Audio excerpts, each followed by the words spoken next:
Politics has gone from being merely divisive to utterly polarising. The war in Gaza has driven that trend to an extreme, especially for politicians who go against the norm. But why are so many being allowed to endure overwhelming abuse?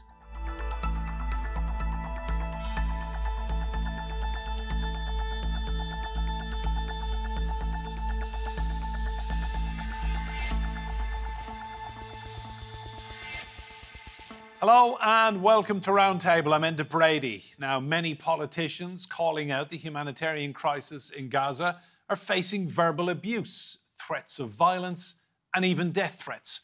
In civilised countries, how has the political discourse descended to such abhorrent levels? These recent allegations must be investigated. This is the latest in a string of questions to Parliament about the plight of Palestinians. In light of the ICJ ruling, I asked the Minister what legal advice has he had which says continuing to arm Israel while stopping funding for Gaza's primary aid agency is consistent with the government's obligation under the Genocide Convention. In respect of her interpretation of the ICJ ruling, I must reiterate what I've already said, that understanding is not the understanding of the British government. Underneath this post are hundreds of negative comments, and these are the ones appropriate to show on air. When U.S. Congresswoman Alexandria Ocasio-Cortez called for the U.S. to restore funding to the UN's main refugee agency in the Palestinian territories, she received equally abusive comments. Afsaneh Begum is another British politician publicly supporting Palestine. She says she's had an escalation of hate directed towards her. I am now facing a heightened risk to my safety, with serious death threats, threats to kidnap me, threats of sexual violence, and threats about ripping off my hijab in public. It goes on and on. And there's abuse on the pro-Israel side too. Justice Minister Mike Freer's constituency office was set on fire, and a number of Labour offices were vandalised with pro-Palestine graffiti. Before the war in Gaza, abuse was already an issue. A survey of UK local councillors said 88% had experienced abuse and/or intimidation. 98% of those said they'd received abuse on multiple occasions, and 64% had been abused in person. There are real reasons to take threats seriously. British Member of Parliament Joe Cox was murdered while campaigning ahead of the Brexit referendum in 2016, and MP David Amess was killed while meeting his constituents in 2021. Politicians are people too at the end of the day.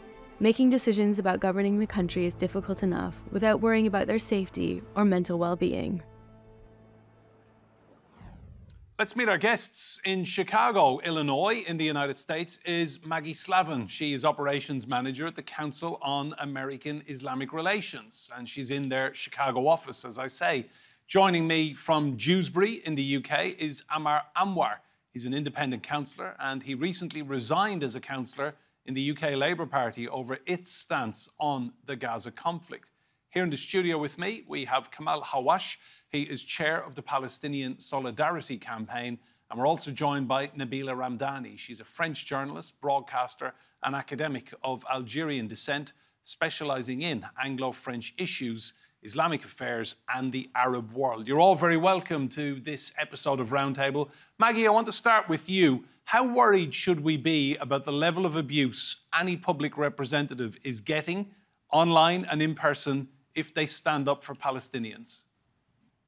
Yeah, thank you for bringing up that question. There are many forms of abuse, retaliation, and even censorship that are happening right now to pro-Palestinian members of Congress and elected representatives. We're seeing this anywhere from online bullying or online harassment and intimidation. And also, I do want to bring up this point that they're also facing retaliation within their own party. So, for example, the most progressive members of Congress are 5 members. That includes Rashida Tlaib, Ilhan Omar, Alexandria Ocasio-Cortez, Jamal Bowman, and Ayanna Pressley. And they have all been in support of Palestine. They've been in support of a ceasefire. And not only are they receiving online threats and bullying and threats on their life, which actually they've received threats on their life since they took office because they are progressive. We're seeing also that there's retaliation from within the Democratic Party. And this takes place in several forms, whether it be, for example, the censorship of Rashida Tlaib that took place in November. The House voted to censor her because she is pro-humanitarian and anti-genocide. And that is just a point that I want to bring up because, and not only that, since the start of the Gaza war, AIPAC, actually, which is a pro-Israel lobbying group, has committed $100 million in challenge campaigns, primary challenge campaigns, to unseat these pro-Palestinian, pro-humanitarian congresspeople. So it's this form of abuse or retaliation is yes, it's online and it's in person, but it's also taking place behind the scenes within the Democratic Party, which has been deeply disappointing to see. Ammar, how have we got to a stage where people standing up and calling for a ceasefire, people asking for Israel to stop bombing women and children in hospitals and schools, are getting abuse? How have we got here? I mean, the abuse you've got to look at, it is from the wider public as well, but it's internal as well. Labour MPs and councillors that have spoken up for this mass genocide to stop and come to an end, they've been silenced, they've been suspended, they've been asked to apologise. I mean, after October the 7th, we had an emergency meeting over here in Kirklees. We were told off to put anything regarding Palestine on our social medias. We weren't allowed to wear a badge. We weren't allowed to display a flag.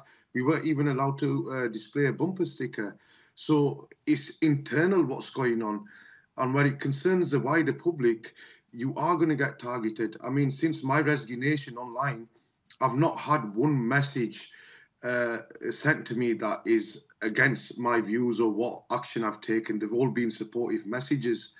But I have been getting abuse online on X and other social media platforms. I've had racial slurs, remarks made towards myself, my family, and the Palestinian people.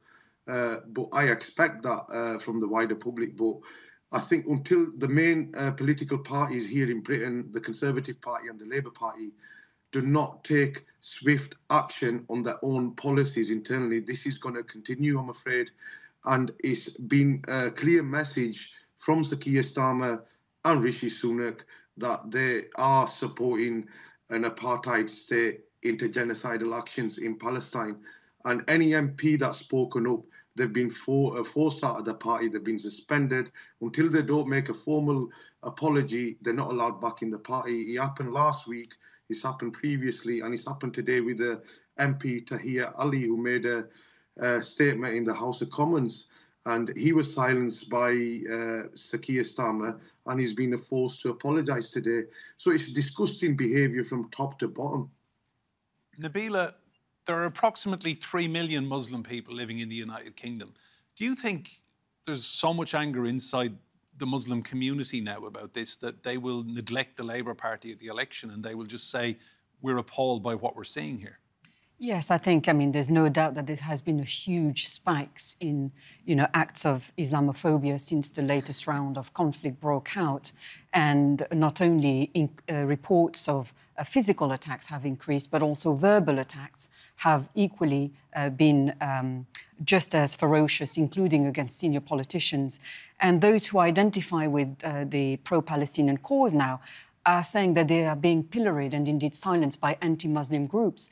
And I have been speaking to Humza Yousaf, the First Minister of Scotland, a few weeks ago, and he said that his connection with his, he's got family connections in Gaza, and his overall support for the Palestinian cause have got him into trouble and indeed have made him a target of Islamophobia because of that. So, there's also undoubtedly a biased coverage in the West that is pro-Israel, and that is unacceptable because it got to the stage where if you even mention basic support for Palestine, then you're being accused of being pro-terrorist, and that is an unacceptable binary view that leads to all kinds of harm. And I think the Labour Party in the UK has lost its moral compass. Remember, it's a party that's based on strong values such as, international solidarity, justice, and it's led by no less than a human rights lawyer.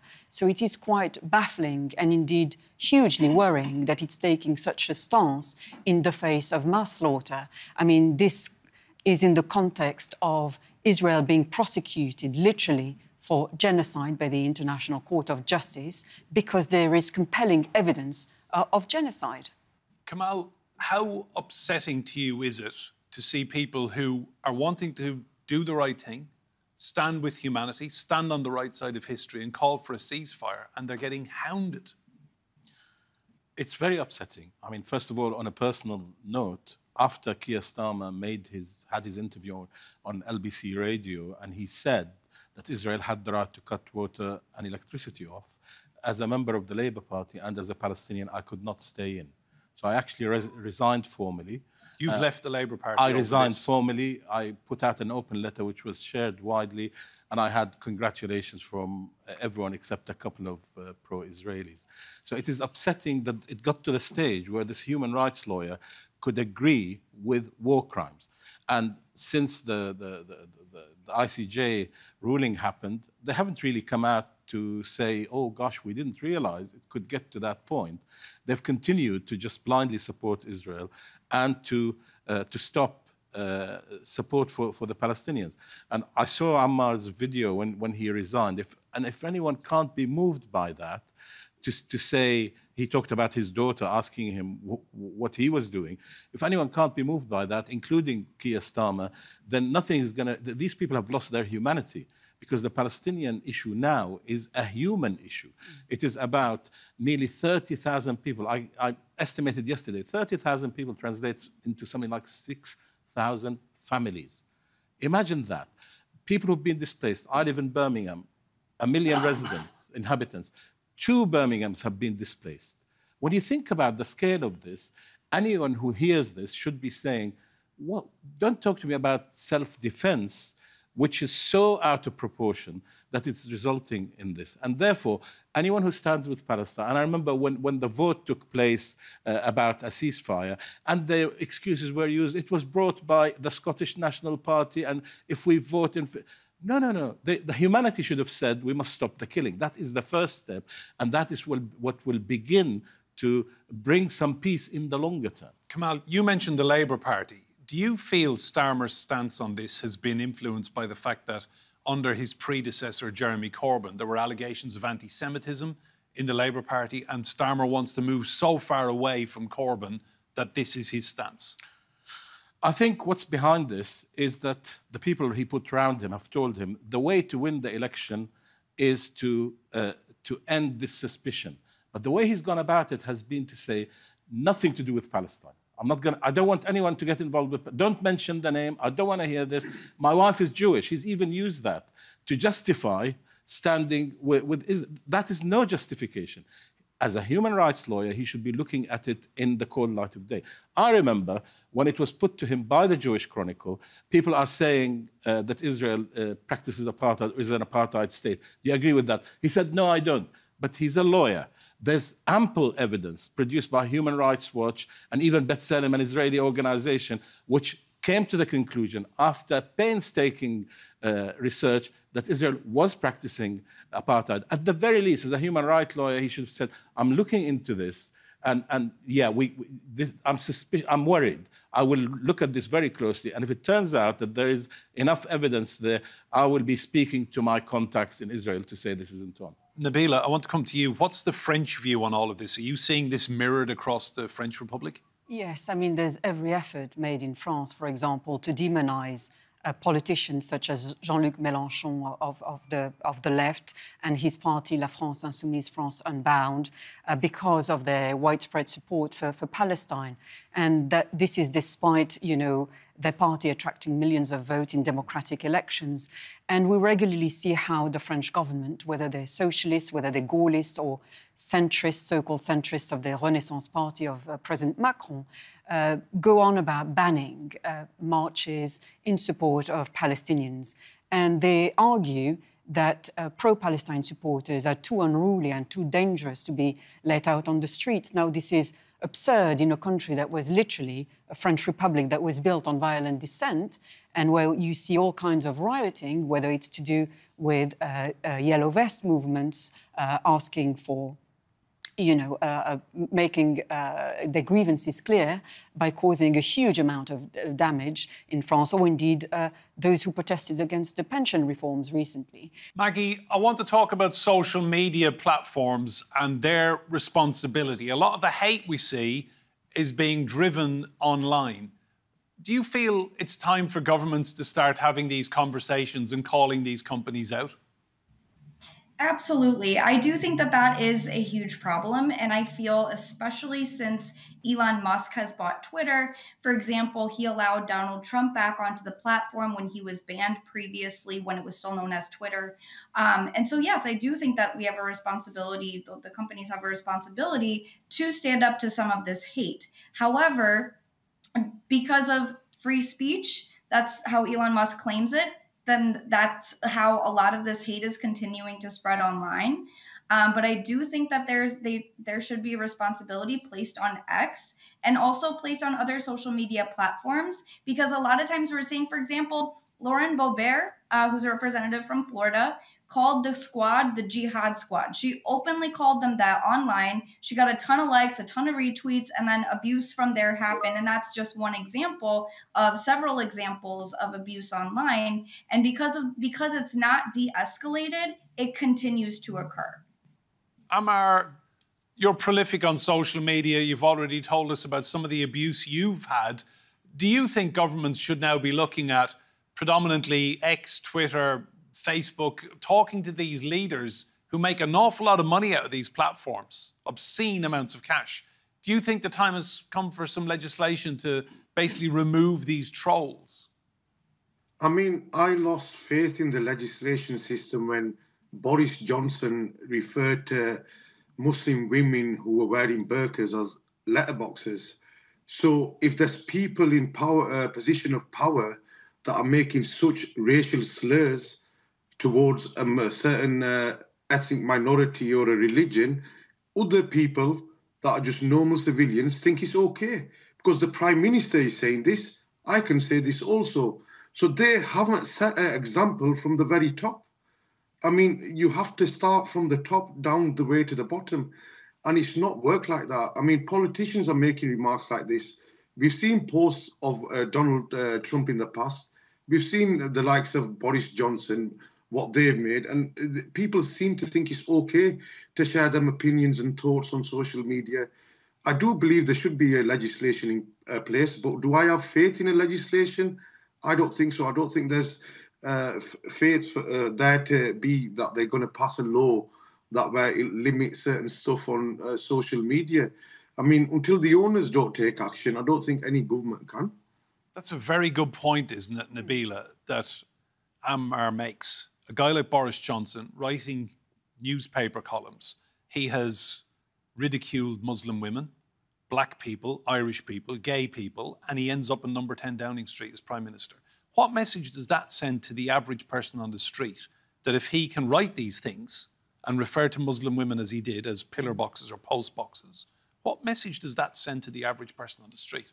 Well, precisely, and he's a man with immense power, and not least of all because he was literally in power, but also he's got power through the media. And I have to say that the media has a huge responsibility in helping to demonize pro-Palestinian supporters. Coverage that presents Palestinians as less than humans somehow justifies their mass killing. So the demonization is viewed as some kind of justification for the killing of Palestinians en masse. And this can be contrasted with the way Ukrainian refugees, for example, were treated in 2022 after Putin's invasion of the country. Yes, Hamas killed hundreds of Israelis and they kidnapped hundreds of hostages on October the 7th last year. The Israeli government is ultimately now responsible for more than 25,000 Palestinian lives, and there are tens of thousands that are maimed and killed, and this continues to happen on a daily basis. But even before the 7th of October, almost 4,000 Palestinian lives were taken, according to the UN, compared to 177 Israeli civilians, for example. And so why are Palestinians who are interviewed by US or indeed British TV asked to condemn Hamas as a ticket of entry to any conversation, while Israelis are not asked to account for the government's alleged crimes? So this is, again, a really disturbing double standard, because ultimately we're talking about humanity. And a crucial point here is that the very word Palestinian or indeed Muslim is linked to all kinds of evils. Now, just imagine if you use these words, if you use this kind of demonization linked to, say, Christians or Israelis or indeed Jews, you would quite rightly be cancelled and quite rightly be prosecuted. But there are different rules for pro-Palestinians. Kamel, I want to point out that people speaking up in favour of Israel and Jewish people speaking online get abuse as well. All of the abuse that's aimed at people, it's to silence them, isn't it? Whatever their opinion is, it's to shut people up. It is indeed. But if I could complete the picture about social media. So not only do these social media people allow this abuse, but they shut down Palestinian voices. Pro-Palestinian. Facebook, for example. How many people do we know who had to get a new account because the last one was shut for putting out almost innocuous things, but just report on what is happening? And that's because we're talking about government legislation. Israel, for years, has been pressuring, particularly Facebook and Twitter, to silence, to, you don't let people say this, they're anti-Semitic, etc., to the extent that that's been written into the algorithm. And so it's important that there are these two sides to this. But at the end of the day, social media has enabled Palestinians and their supporters to transmit as much as they can about the real situation. It can be a force for good. It can be, because, let's face it, and let me applaud the journalists in Gaza, first of all. We've lost something like 115, I think, who've been killed. If it wasn't for these journalists, we would not know half what is happening there. We would not know about the destruction of Shifa Hospital and the other hospitals. Beit Lahia, this morning, I saw a picture of the hospital there being destroyed. And they've paid for it with their lives. And so it's important to say that it can be a powerful good. Israel is after them. The legislation really isn't needed. The problem is the algorithm that they produce, which shuts people out if they are pro-Palestinian or trying to portray what's happening, but allows the abuse to happen. And it allows people to just put a picture of anything and become a Twitter user or an X user and abuse whoever they like, whether it's individuals, individual MPs, for example. And talking about MPs, we must, for the sake of balance, say that even MPs who've been supportive of Israel have been abused as well. And in some cases, they've been intimidated with people going outside their surgeries. People have the right to protest. That's abhorrent as well. It is indeed. That's exactly. Yeah. Just have a listen to this. This is an exchange between the Labour MP for Coventry South. She's called Zara Sultana. This is her in Parliament and talking to the Prime Minister Rishi Sunak. Let's just have a listen to this. Mistakes in the Middle East should have taught this House that military intervention starting out as limited can quickly escalate, risking a sequence of events far larger and more terrible and risk even dragging us into war. It is for this reason, according to reports in The Times, that Foreign Office officials were, and I quote, incredibly nervous about last week's military assault in Yemen. Driving the region's instability is Israel's horrifying assault on Gaza, which has now lasted more than 100 days. So rather than giving Israel the green light to continue its brutal bombardment of Gaza and risking a wider conflict, will the Prime Minister seek to de-escalate the situation and call for an immediate ceasefire? Prime Minister. Perhaps the Honourable Lady would do well to call on Hamas and the Houthis to de-escalate the situation. Maggie, so anyone speaking up gets abuse online. I'm curious about your situation. Our viewers won't know this, but you converted to Islam. Just tell me about living in the United States as a Muslim woman. What Islamophobia do you detect on a daily basis? Sure. For me, my experience is a little bit different because you wouldn't know from my name and certainly the way that I look and the way that I dress, you wouldn't know that I'm Muslim unless I told you.